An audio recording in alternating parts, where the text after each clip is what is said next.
adventure in Pipeman on W4CY Radio.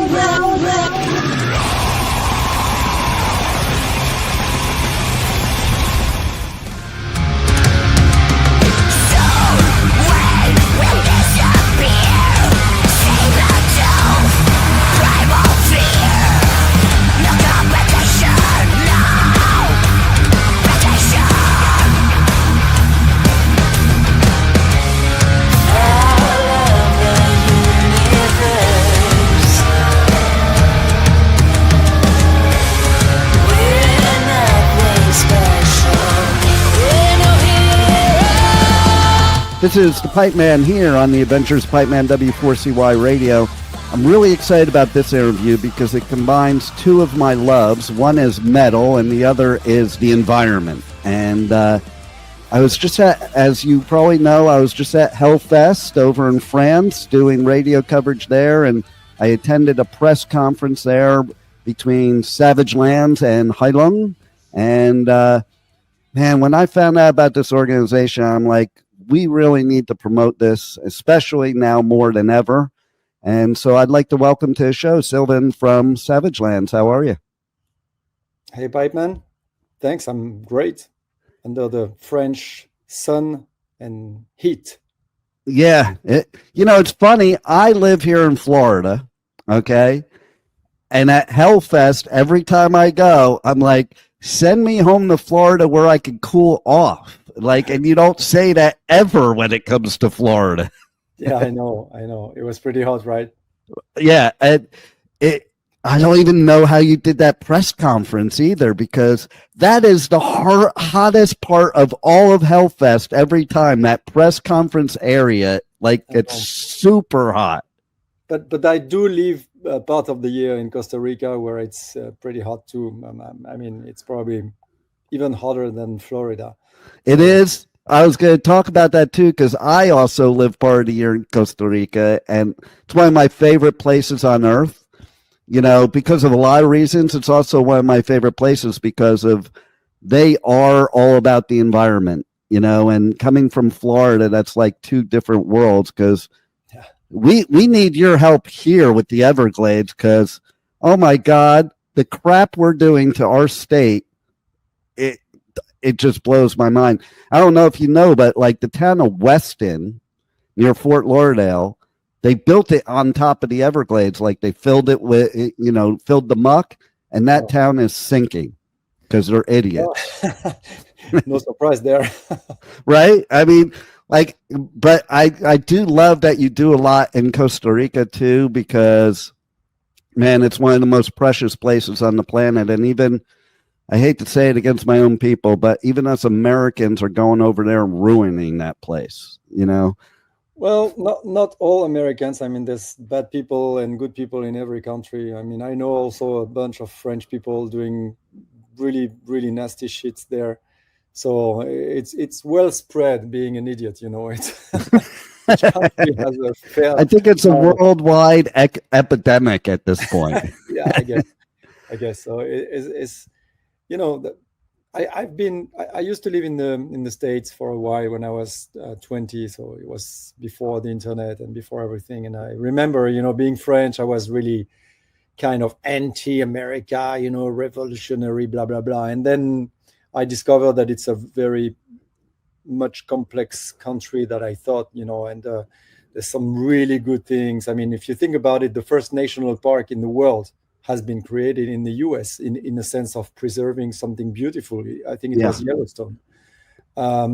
So you cannot say that the country is bad. There's some bad people and some good people. And because it's the US, it's always very extreme.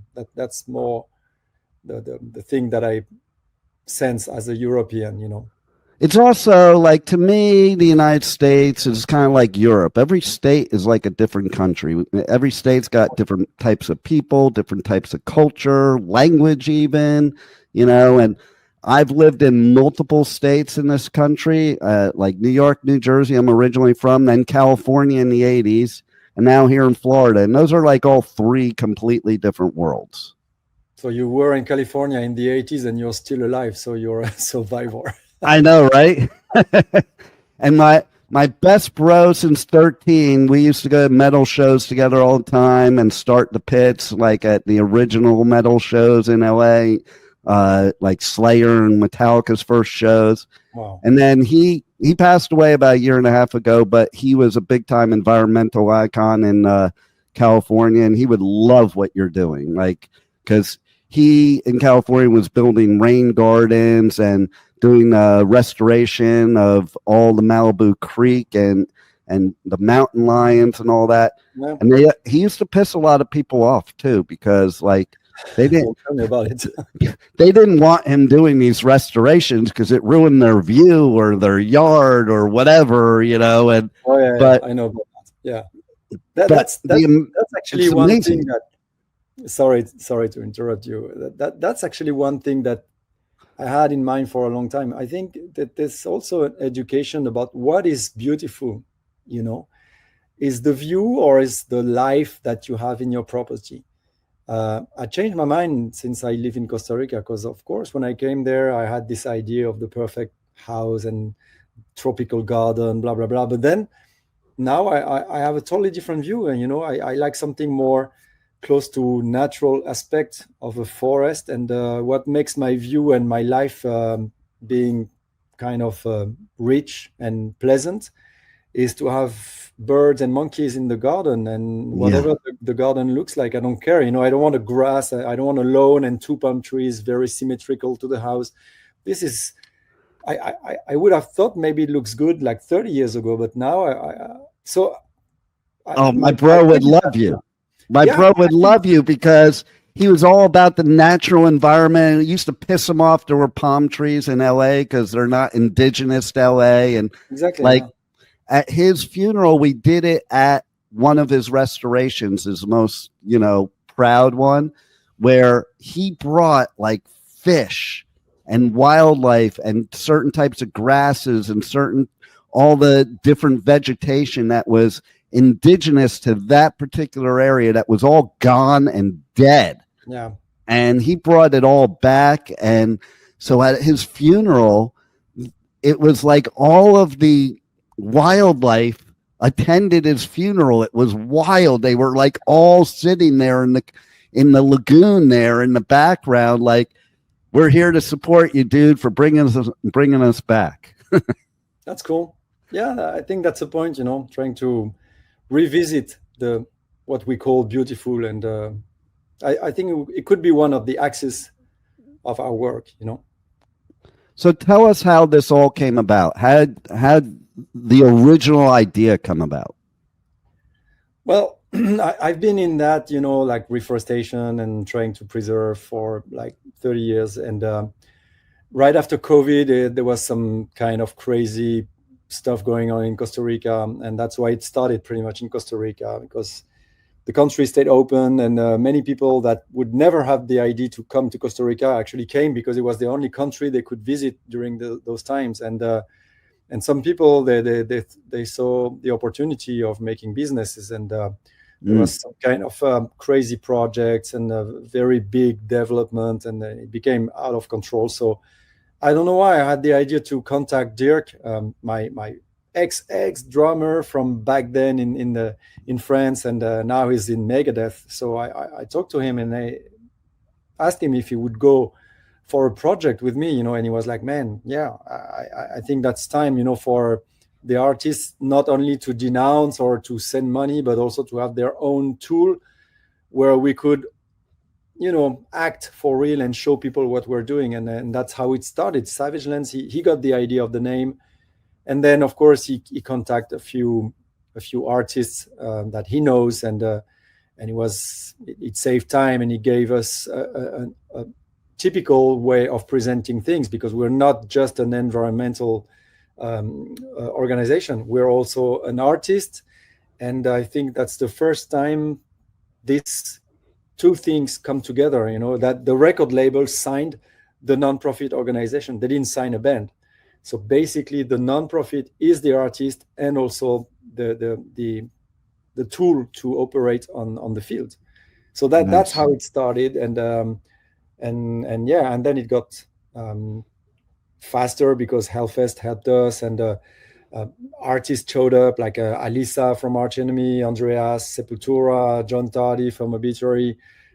They were the first on board, and many others that are on the album, actually. And so it gives us a voice. And I also think that the right choice was to address the metal community, because it's a fucking great community. Mm-hmm. And that's the reason for that. It's not just because I like metal. It's a metal person had to face all those years where metal was not promoted in mainstream media. So every metalhead either has a band, a radio, an association of whatever. He organized a concert. So there are people that know how to do things. They can be active. And we see that every day, because people contact us with ideas and they do things for us. And that's what I think makes the project interesting, because everyone can be a real actor of the project. That's what we call the army of the trees, because everyone can have a role in that. I love it too, because, metal, a lot of people don't realize what kind of family and community we are. They look on the surface, of heavy music, fast music, mosh pits, but they don't know what we're really all about. No, they don't. And but the funny thing, just right now we achieved to ally with other organizations in Europe. That environmental organizations, they have nothing to do with metal, and I contacted them because I know they're good at what they're doing. And at first they were like, "Oh, really? We're going to address the metal community, but why?" And they were like, And then I showed them, and I explained them, and I showed them images of our concert in Hellfest last year, and the reaction of the crowd, and then the project. And then they're like, "Yeah, it seems interesting." And then they're okay. So we call that the Alliance of the Trees.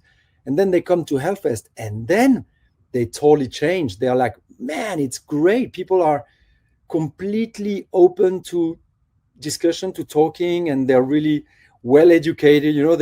They thought we were savages and judging others and violence and stuff, and they realize it's the complete opposite. It's probably the safest place on earth, being at Hellfest. Everyone takes care of everyone, and so it's so obvious. All those organizations now, they're calling me and they're like, "Hey, put more metal in the project," because it's so cool. Yeah, and it's funny because Hellfest is a perfect example, because I go and I do festivals all over the US, UK, and Europe, but I would say one of my weakest languages would be French. Like, I can maybe understand a few words, type of thing. But yet you go to Hellfest, you don't have to understand each other's language, and there's this connection, this bond that's not even breakable. I know that's actually really hard. After the Hellfest, you have you're getting back to your house alone, nobody to talk to, regular people in the streets, and you feel completely depressed. Right, totally. I know that. Listen, I got back from Europe and last week from doing these festivals. I think I've left the house basically just to go get some food once.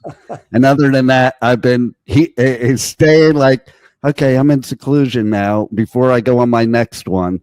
And it's every time I go to any festival, and Hellfest is one of my favorites, is like, there's this feeling of love and therapy all in one, and that's why I think Savage Land, your idea is like the perfect concept, because we are such a big community now compared to what we were back in the 80s. And, basically everybody wants to make a difference pretty much in our communities. And that what you're doing is needed more than ever, in my opinion, and I saw what you saw in Costa Rica too, and that's why I said what I did before, because after COVID, I went back to my favorite place is Nosara. And a big change there. Oh my God, it broke my soul. First of all, you didn't even have, the road wasn't paved to get to Nosara. So I used to like that, because it meant nobody could, the people that would ruin it couldn't get there or wouldn't want to get there. Now it's paved, and You know, you go there and there's all these constructions, and I saw howler monkeys walking on the ground. They never do that. I don't. Yeah, that's exactly the reason why I'm doing that. You know, because, but I mean, of course, we're not acting only in Costa Rica. We started our action now in Europe. We bought a few places to make sanctuaries there, and that's the purpose of this alliance with other nonprofit.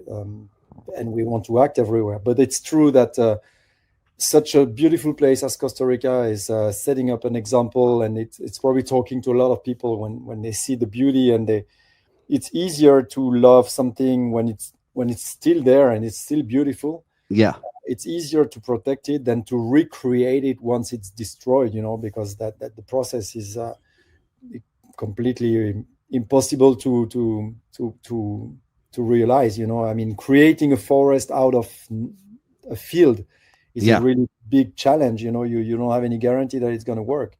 It's better not to cut down the forest that already exists, you know, because it's a whole complex ecosystem. And yeah, Costa Rica, of course, is a good symbol because many people know that it is a symbolic country for the protection of the environment, but it is endangered, and that's why we have to keep doing things together. And I'd love to act in the US too. You know, I just need a few contacts and set up a small project, but a symbolic project. Maybe in Florida, I don't know. Who knows? Yeah, we could definitely talk because, first of all, Florida definitely needs it. Like, I can't tell you, every day I go out there and I see them cutting down more trees to build more of this stucco crap. I'm like, you got to be kidding me. And then I have a lot of people from my bro that I'm connected to in the environmental community in California I've already talked to them about what you guys do because I knew they would dig it. And I would definitely be down with helping get stuff getting done over here too, because like there's a lot of beauty in the world, and we need to, like you said, preserve it before it's gone. It's much harder to recreate it than to work with what we have. So tell us a little bit about what you're doing in Europe and what places, and give people a little idea of what you have going on there. Yeah, so as I said, we use the music as a voice, you know, and an emotional way of connecting the community. And of course, famous artists being there, it helps, you know. But also, we do really concrete things on the field. And our approach is to either buy places when they represent a certain biodiversity aspect, you know, like a forest with a place with water, whatever makes it interesting. So we try to buy places like this and preserve them and sanctuarize them. We also have projects that are more on the educational part, like reforesting, planting trees, bringing people into doing something, because once you plant a tree, then you know you kind of create a connection between the tree and you watch it grow. Next year is a little bit bigger, and you know it creates kind of a link. And I think this link is probably the thing that most of the people lost. And I don't like the environmentalists that are telling people don't do this, don't do that, stop traveling, stop doing this, stop eating that. I think it doesn't work, actually. What I think would pisses people off and turns them away from it. Yeah, exactly. And I think the other approach is to try to get people into recreating an emotional link and appreciate nature and love the thing they have around their home or country or whatever. And then once they love it, they will naturally ask themselves what to do to preserve it. But if you do the other way around and just tell people not to do that, not to do this, not to do that, there's no future in this. People get more and more frustrated, and you're not going to bring them into something bigger, you know. And that's exactly what we want to do with Savage Lands, is bring people into a project where they feel useful, they see results, they can get a sense of pride and say, hey, we did that. That's what we're building, this project that is called the Metal Forests. Actually, we want to buy places or reforest places and give this a label and put an ad at the entrance of those places and say, hey, here the metal community is preserving and this is a metal forest, because then people, when they travel, they can say, hey, I gave a little bit of money to Savage Land, and look, you can see it on Google map. Here there is one of the metal forest, and it belongs to us, and that's how you start, making people, because I don't like the fact that people give money and then they don't know what happens, okay, yeah, you got to be part of something. Exactly. And I always tell the same story because I think it's really really interesting. This guy came to Hellfest last year and tells me, hey, I love your project, I want to do something, and but I don't have time, I can't come and plant trees with you. And I'm like, okay, what are you doing? Oh, I have a restaurant, and I won the best burger prize for France last year. And I'm like, yeah, okay, let's do something. He's like, I could do a Savage Lands burger. And I'm like, yeah, why not? Do it, and he gave us €4 per burger sold. Nice. Well, you know what? He gathered €5,000, which is great. He did a nice black bean burger with the Savage Lands tag on it, and it's pretty cool. So €5,000. But then the local television thought it was an interesting story, so they covered the story. And then he came to Hellfest with a huge check, to give it to me on the Savage Lands booth. And then this guy, it's an influencer guy who did the cooking TV show. So he's kind of a famous guy, he has like 500,000 followers. And he did a little subject on that too. So I think it's great because it gave the restaurant advertisement. It gave us money and advertisement. And the symbol in that is this guy did what he knows, He didn't come and work for me on the field planting trees, which he doesn't know how to do that. He did what he does every day, but he did that for us. And I think everyone can do that. Whether it's a big thing or small thing, we don't care, but making people doing their thing for the greater cause. And I think that's the best thing people could do, I think that's cool as hell. And your approach to it as well. Like my bro used to say, people don't understand. Yeah, I'm an environmentalist. I'm not telling people not to do stuff. I'm saying just do it over here instead of over here. Exactly. That simple, and let's all work together, because you're never going to convince somebody by telling them not to do something. You're going to convince them by getting them involved and letting them have the feeling and the attachment, just like you're saying. Exactly. Yeah. That's probably why we're growing that fast, because it's a new thing, it's like 3 years old, and I think that's a new approach, and I'm really excited, really tired, really busy, but really excited. Well, I'm excited about what you're doing, and I even thought it was pretty cool that Heilung is involved, because to me that made so much sense. It's like that's a connection that is undeniable right there. So, I mean, you're doing great stuff. How do people get involved with you? How do they check you out on the web, socials, and just tell them all they need to know of how little or a lot they can get involved, or just check you out?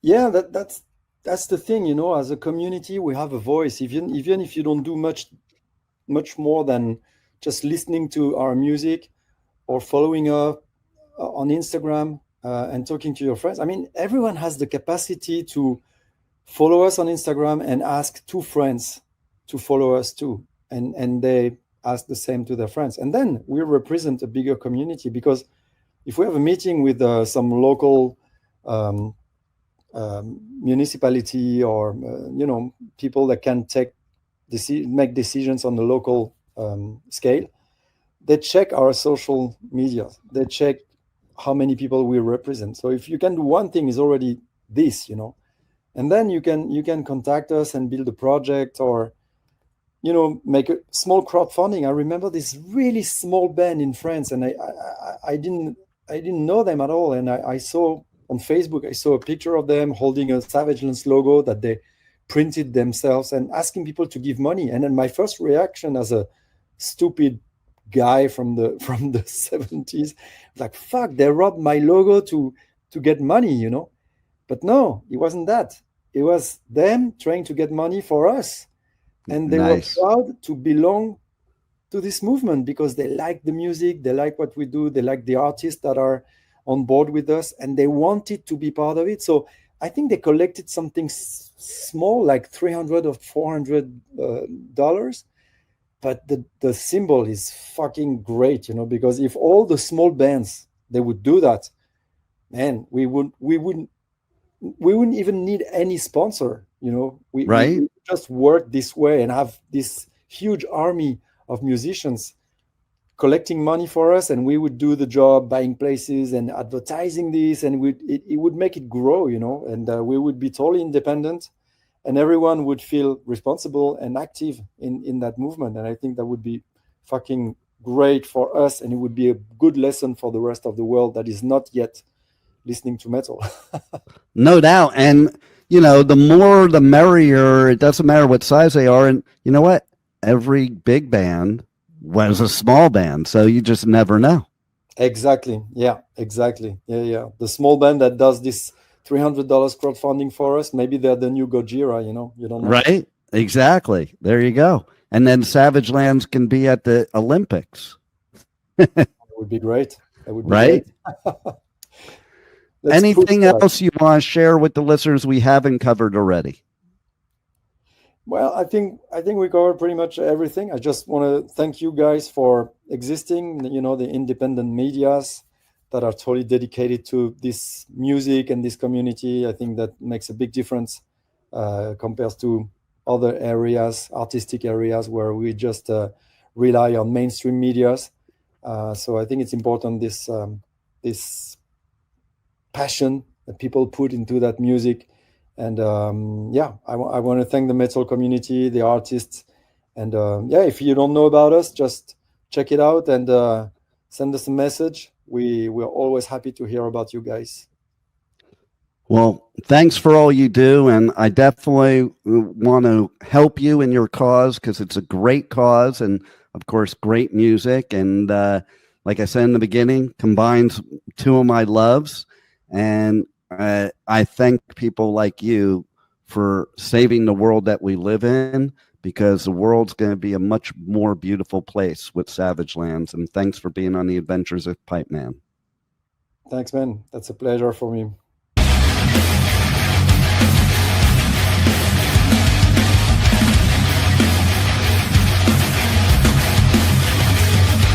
Hey, it's Pipeman on the Adventures of Pipeman W4CY Radio here at Hellfest 2025, where we're about to have a press conference with Savage Lands and Heilung. Now, it is mostly in French, but it's a very important cause. This is a nonprofit organization that combines metal, one of my faves, and environmental, another one of my faves. You can help as well. So make sure that even if you don't watch this press conference, go to savagelands.org and see how you can make a difference in the world, along with many other bands that are helping, such as Heilung. Stay tuned. Here's the press conference.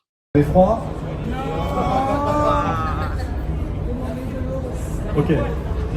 On va essayer de faire le plus rapide possible pour que vous ayez les informations, et si vous en voulez plus, on vous donnera rendez-vous sur notre stand qui est bien plus frais. Et donc c'est une conférence de presse en plusieurs étapes. On commence par ce qui se fait depuis plusieurs années déjà avec Heilung et Savage Lands. Et puis on va les laisser vous annoncer un événement.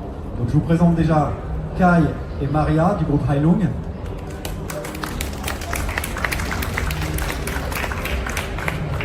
On a la chance d'avoir pour la première fois au Hellfest Yolène de Labigne, que certains connaissent sur ses émissions. Je crois qu'il y a eu RTL, il y a eu Canal+, il y a pas mal de choses, et qui est également une des grandes personnalités de l'ASPAS, qui est une des plus grosses associations de préservation de la vie sauvage en France, et avec laquelle on collabore et avec laquelle on monte un événement avec Heilung.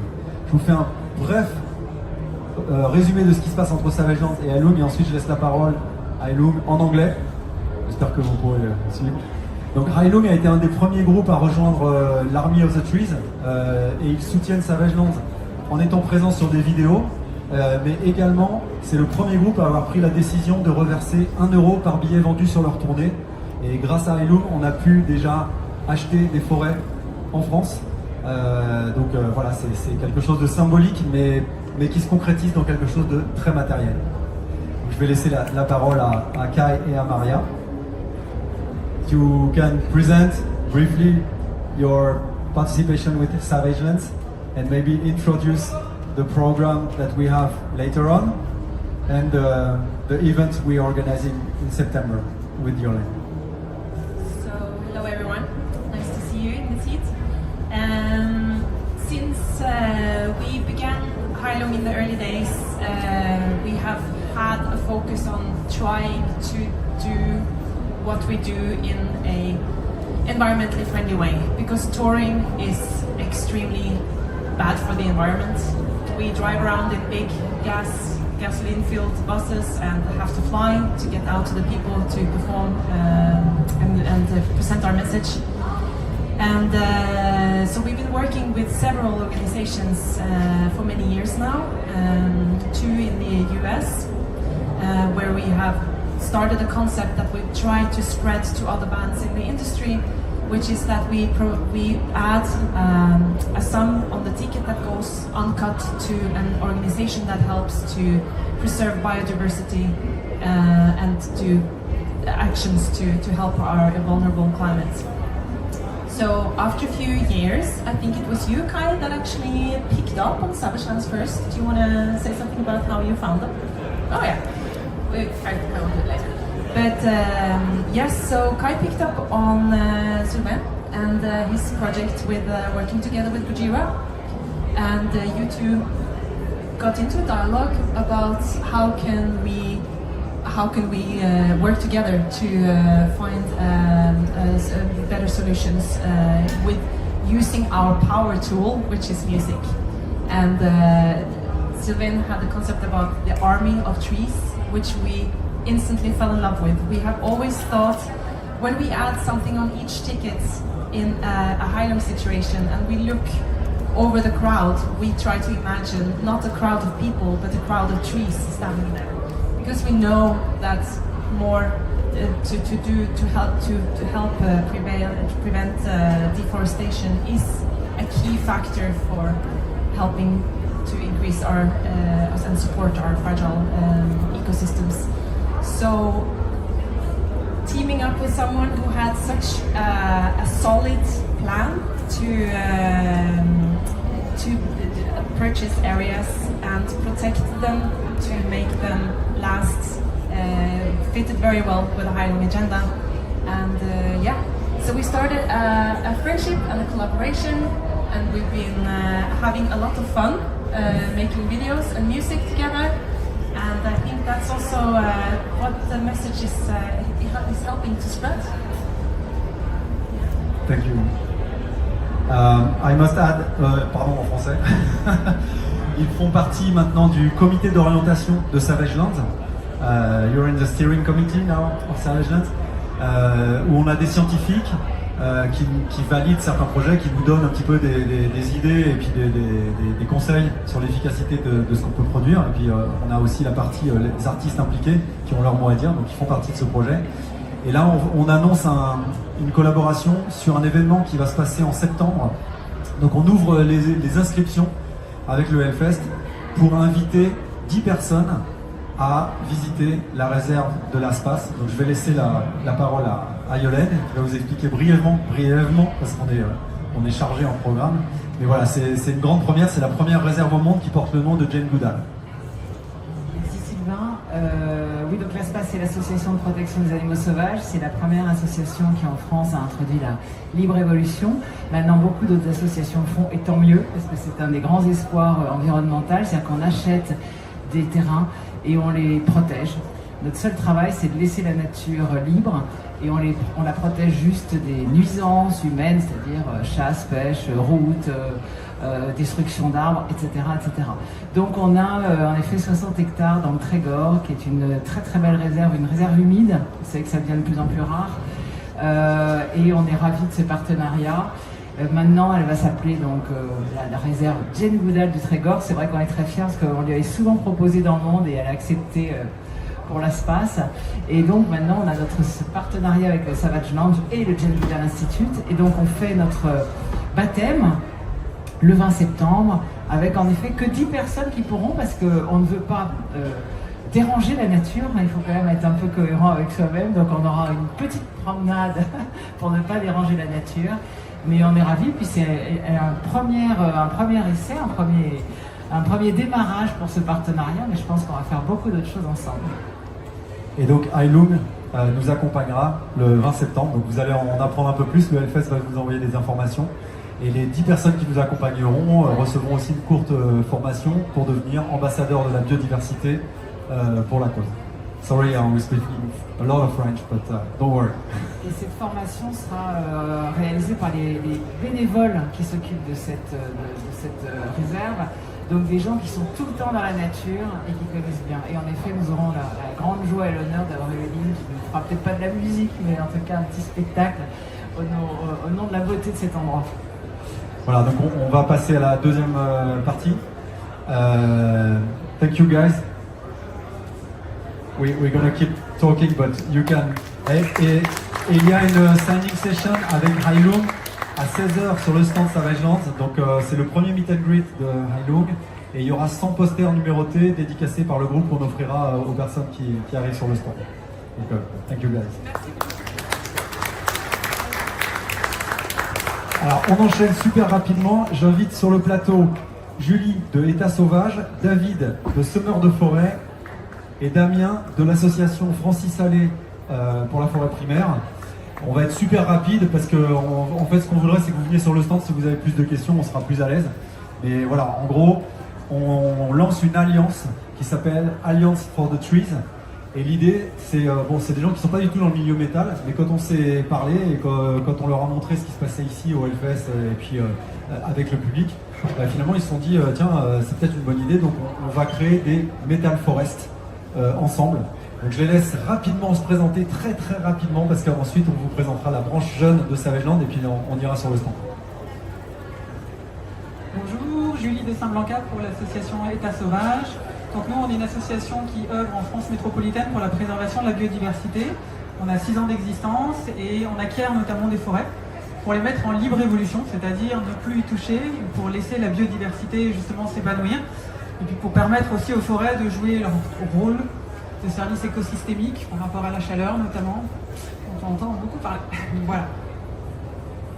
Bonjour, David Buffo pour l'association Semeurs de Forêts. Donc moi je suis pas tout à fait étranger au monde du métal, je suis festivalier ici depuis quelques années quand même. Donc l'année dernière on avait pris contact avec Savage Lands et le but de l'association c'est d'acheter des terrains, un peu comme ce que fait Julie et puis l'Espace en France. Donc on est présent sur 6 départements pour l'instant. On vient de finaliser l'acquisition d'un nouveau terrain en Loire-et-Cher de 16 hectares. Dans le but de les laisser en libre évolution. Donc nous on fait aussi des plantations avec des bénévoles pour introduire de la biodiversité et dans un but pédagogique.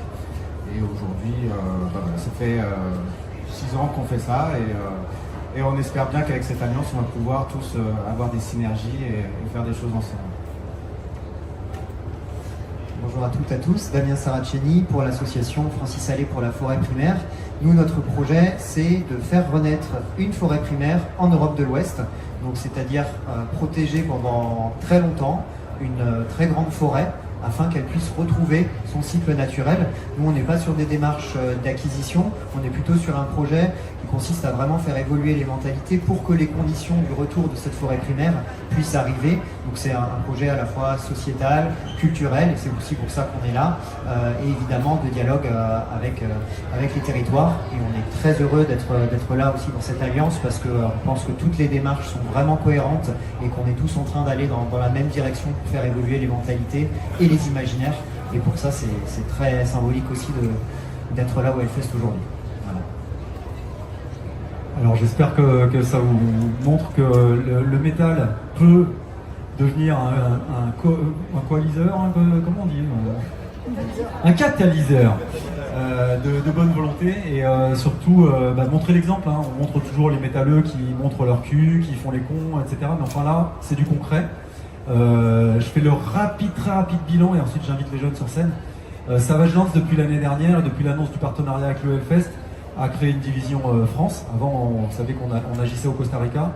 On a réussi à acheter une forêt près de Reims, à côté du parc naturel régional de la forêt de la montagne de Reims, en collaboration avec la Fondation du patrimoine.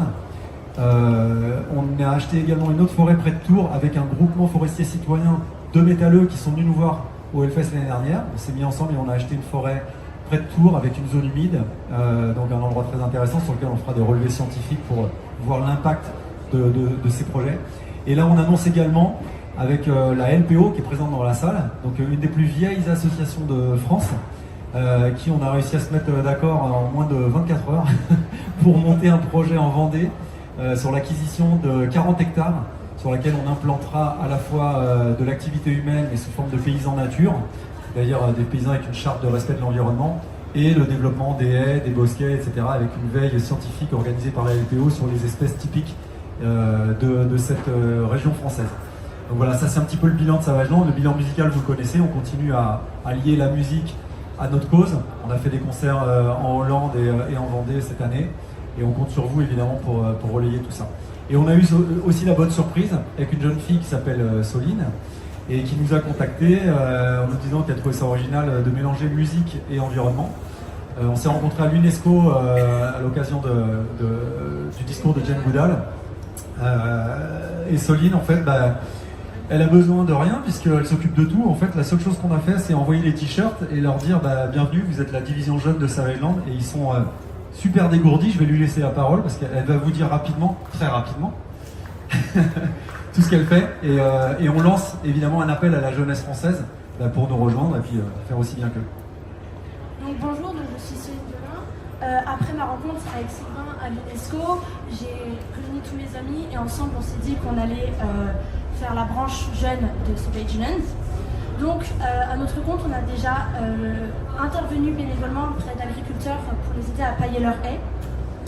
Ensuite là on a toutes sortes de projets qui sont en cours avec la LPO, avec l'association aussi Mini Big Forest.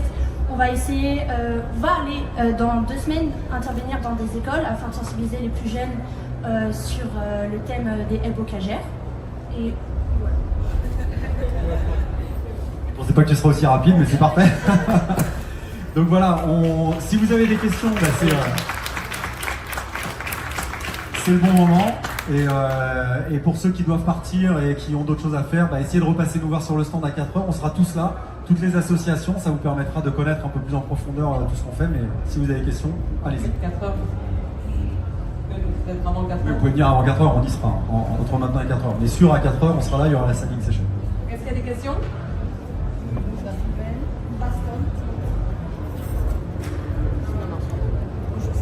Baston. Depuis l'an dernier, on s'était croisés, non, il y a 2 ans, on s'était croisés déjà avec le projet Savagelands, vous avez fait gagner une guitare. Quel impact ça a sur les festivaliers et aussi sur les artistes, les groupes que tu côtoies au quotidien lors de tournées? Est-ce qu'ils changent leur manière au niveau écologique, au niveau catering, au niveau bouteille, au niveau de tout ce que tu sais, quoi. Donc, où ça en est, en fait.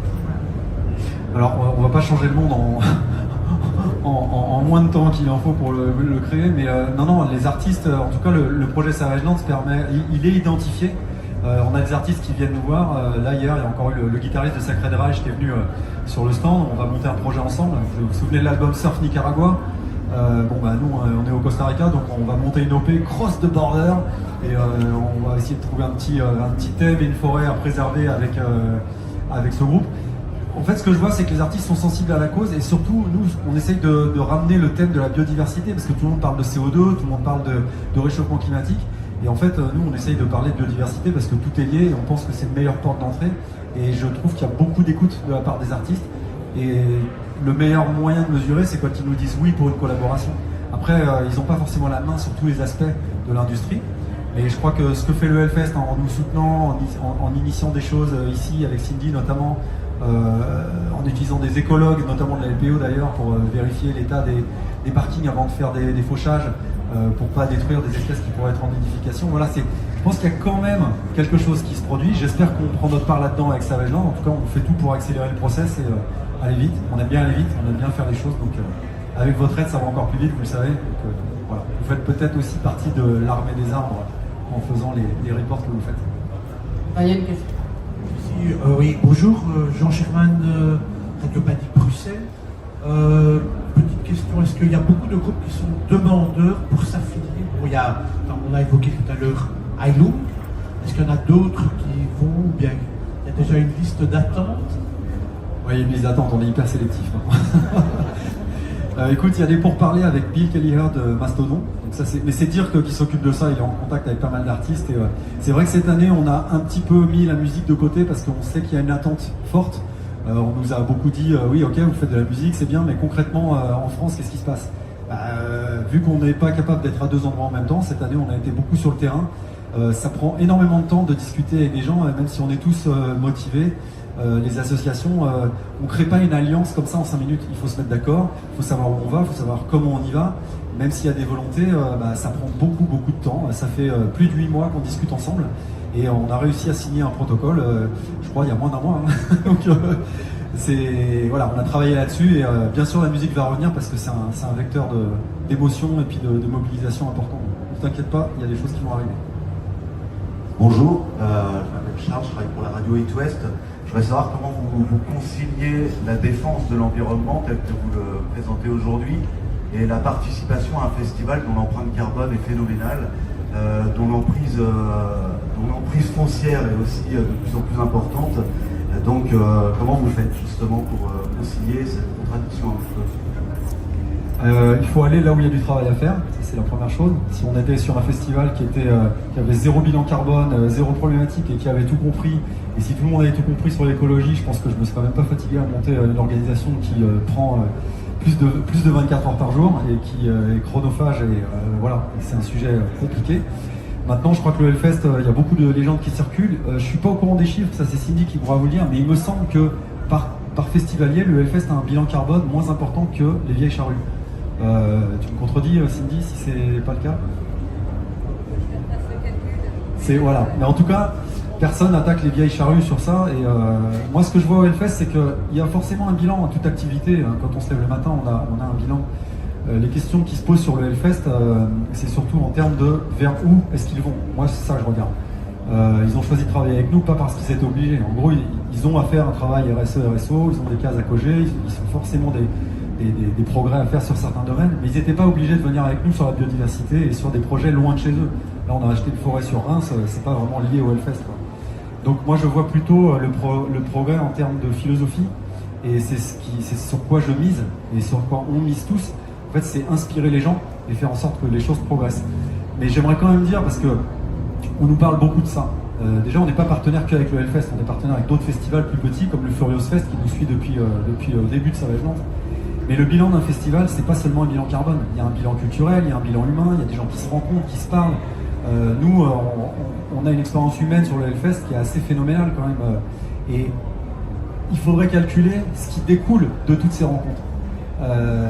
Donc je suis pas en train de dire que c'est génial de faire tout type d'activité, mais je pense qu'il faut être juste aussi et regarder l'ensemble du bilan.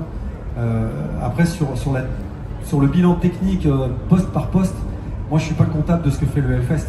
Nous on est une association comme la SPA, la SPA a un stand ici, la SPA n'est pas comptable de ce que fait le Hellfest. Nous on accompagne, on essaie d'inspirer, on suggère. Je pense qu'il y a beaucoup de choses qui ont été faites en très peu de temps et il y a des mots qui sont rentrés dans le vocabulaire de l'organisation Hellfest qui me donnent de l'espoir. Évidemment ça se fait pas en un claquement de doigts, vous savez tous qu'il y a des grosses inerties, mais je pense quand même qu'on essaye d'aller dans la bonne direction. Et puis le fait d'avoir beaucoup de monde dans la boucle, je pense que par exemple l'association Francis Hallé, quand elle se pointe quelque part, c'est pas pour cautionner, c'est plutôt pour faire avancer les choses et aller beaucoup plus loin que ce qu'on ferait s'il n'était pas là. Voilà. Les deux dernières questions. Ouais. Bonjour, Emma pour Métalzone. Je voudrais savoir si vous avez des cas de conscience ou en tout cas des remarques sur l'équilibrage qui peut se faire entre la médiatisation et le fait de s'appuyer sur la musique et la communauté métal pour faire connaître le projet Sauvages et le fond de tout ça, c'est-à-dire le travail avec les spécialistes environnementaux et les scientifiques. Est-ce que parfois vous êtes tiraillé?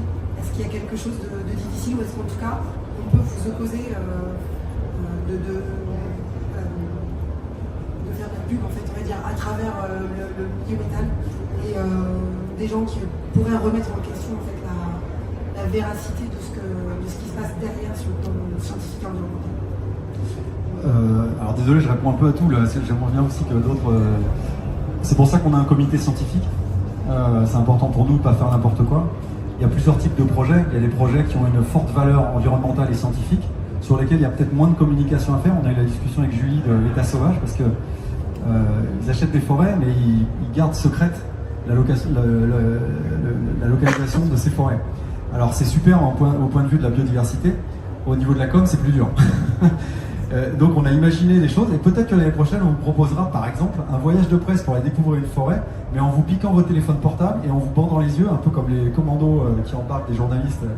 Et ça pourrait créer un événement sans détruire le... Enfin voilà, on trouvait que c'était peut-être une idée, mais évidemment il faut jongler, on est dans un monde de communication. Et moi le retour que j'ai, on travaille avec des scientifiques comme Laurent Tatin ou Franck D'Amico qui était là l'année dernière. Ce qu'ils nous disent plutôt c'est... Sylvain, avec Sauvageland, vous avez fait 10 fois moins de trucs que nous dans toute notre vie, mais on en entend 10 fois plus parler. Donc oui, on a envie de travailler avec vous parce qu'on en a marre de bosser comme des dingues et que personne n'en parle. C'est plutôt ça le retour qu'on a. Je pense que, je sais pas, j'imagine que pour vous c'est aussi le but. Oui, juste un mot pour nous justement, je m'exprime là un petit peu en tant que membre de l'Alliance of the Trees. C'est sûr que cette réunion, elle est complètement nouvelle, c'est quelque chose qui n'a jamais été fait, donc forcément il y a plein de zones d'ombre, il y a plein de choses qui vont être à équilibrer, à trouver, mais on n'a aucun précédent. Donc en fait, on part du principe qu'on essaye, on est en train d'expérimenter. De toute façon, c'est cette philosophie qu'il faut avoir dans l'époque qu'on traverse. C'est ce qu'on véhicule aussi au travers de nos associations et de nos démarches. Et donc je pense que c'est comme ça que les choses vont s'équilibrer. Avant de se dire oulala, il y a des risques ou quoi que ce soit, essayons, voyons ce qui se concrétise vraiment. Ouais. La dernière question tout le monde fond. Oui, bonjour, merci. Carole pour Art Force. Ma question, ça va même temps à moitié une remarque. Je suis un peu avec la double casquette. J'adhère à Sauvageland depuis que vous êtes venu l'an dernier et j'avais trouvé ça génial. Et donc, du coup, la remarque, c'est plus de dire que la com en externe, elle est extraordinaire. Et en fait, aujourd'hui, j'apprends plein d'actions concrètes, plein de choses et je me dis, en fait, mon adhésion, elle ne sert pas à rien, donc c'est super, c'est génial. Mais du coup, je suggérerais de un peu plus communiquer à tous les adhérents pour montrer aussi que c'est important qu'on continue de soutenir et qu'on puisse démultiplier autour de nous. Et à l'inverse, peut-être ouvrir plus facilement la possibilité de vous suggérer peut-être des idées, parce que ce qu'ils ont fait pour la division jeune, il y a plein de choses peut-être en local. Moi, je suis du sud de la France où on peut faire remonter des infos ou des choses. Et je me dis, il y a tellement de choses à faire, donc merci beaucoup. Voilà. C'est moi qui te remercie, je te fais une proposition. Tu peux venir nous aider à gérer ça, parce qu'en fait, ce dont on manque, c'est de temps. On est beaucoup sur le terrain, en fait, et on est C'est exactement ce que je me suis dit. C'est vrai qu'on a un manque de communication, je suis complètement d'accord. Voilà, donc je me suis dit, ils ont peut-être besoin de bénévoles en communication. Exactement, on peut faire un appel, et tu es la bienvenue. Et avec grand plaisir. Entre deux médiatique. Et nous aussi, on a besoin de bénévoles en communication. J'en profite. Alors, j'irai tailler les... Merci beaucoup. C'est bon? On peut retourner aux frais ou il y a encore une... La dernière. Est-ce que vous avez un poids sur les projets locaux, les élus locaux qui parfois ont des projets d'urbanisme, qui coupent des arbres, tout ça? Est-ce que ça peut arriver dans quelques temps? Là, il y a des projets qui sont conséquents, mais est-ce qu'au niveau politique, ça peut avancer grâce à vous? Alors, ma réponse, elle va être très simple. Plus on est gros, plus on représente de monde, et plus les élus font attention à ce qu'on dit et nous reçoivent en réunion.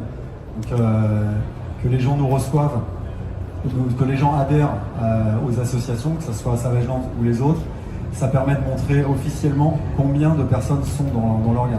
Nous, on a la chance d'avoir des gros artistes, donc déjà, ça, c'est un bras de levier important.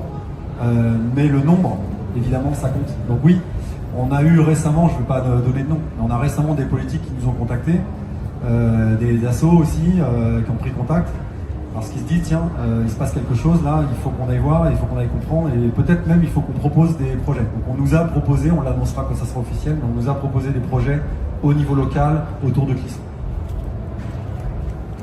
Ce qui est sûr, c'est que la mobilisation contre un projet, quand elle vient d'une association, d'un groupement de personnes, ça peut être un collectif citoyen, ça a beaucoup plus de poids que quand c'est juste quelques personnes qui vont voir leur maire.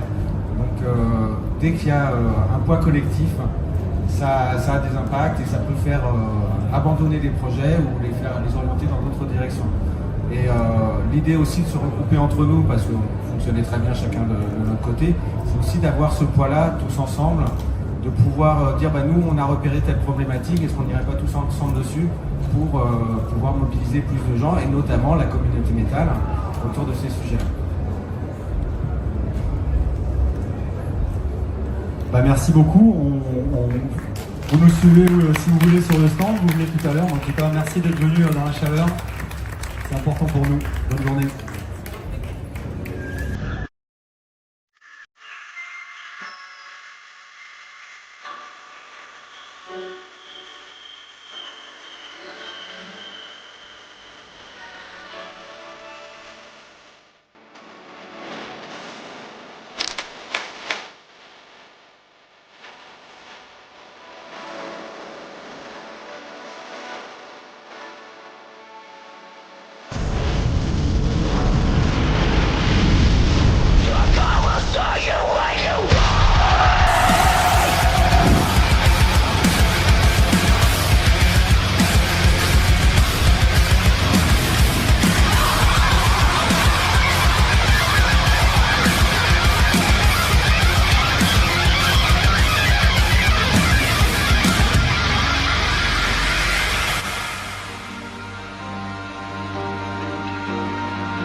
Thank you for listening to the Adventures of Pipeman on W4CY Radio.